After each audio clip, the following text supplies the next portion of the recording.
Ayusin natin ang Pilipinas. Handa na ba kayo mga kababayan ngayong 2025?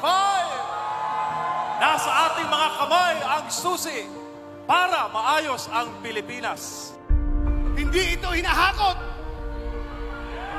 Walang akap, walang AX, walang tupad.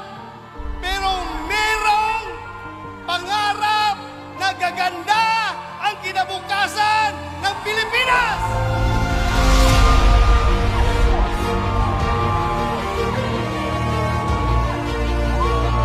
Gusto ko lang po, nabigyan po ang Pilipino ng karapatan pumili. Will of the people. May pakiusap lang po ako sa inyo. Mahalin po natin ang Pilipinas.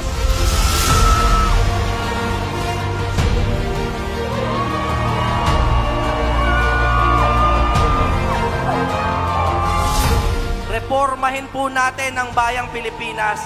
Baguhin natin ang Kongreso. Lahat po tayo ay Pilipino.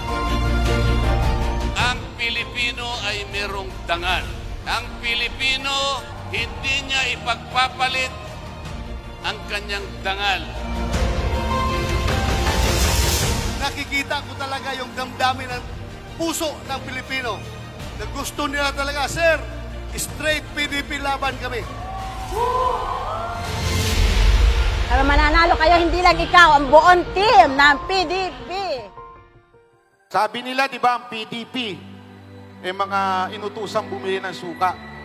Mas okay na yun kaysa naman inutusan ng rugby.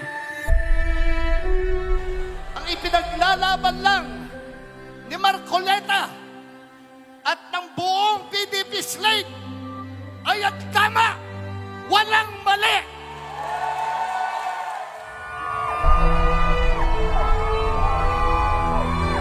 Ang kapanalunan po ng Duterte Senatorial Slate at ng mga Duterte PDP Senatorial Slate ay kapanalunan po ng bawat Pilipino.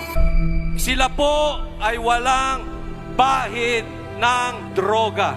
Because he wants to be the voice. Gusto niya maging boses ngayon sa lahat ng mga inaapakan ng administrasyon na ito.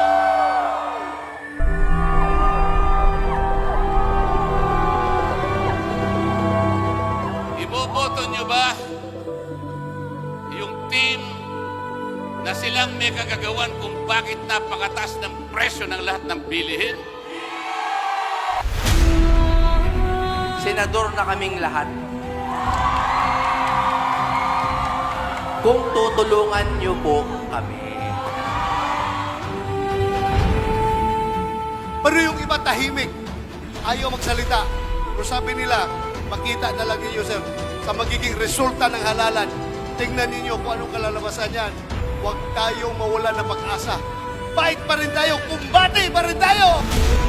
Ginagawa nilang magnanakaw o nagnakaw ang ating Vice Presidente.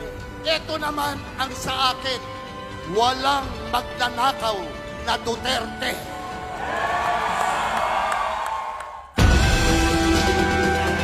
Duterte!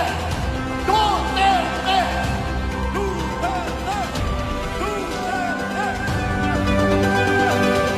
Na nandito sa inyong harapan ngayon, sila lamang ang magtatanggol sa kapalaran ng Vice President. Kung meron tayong 8 na senador plus 1, hindi mai-impeach si Vice President. Kaya, I'm warning you, hold your breath, tighten your belt. Pagdating sa eleksyon, sasabihin ko sa iyo, magugulat na lang ang lahat.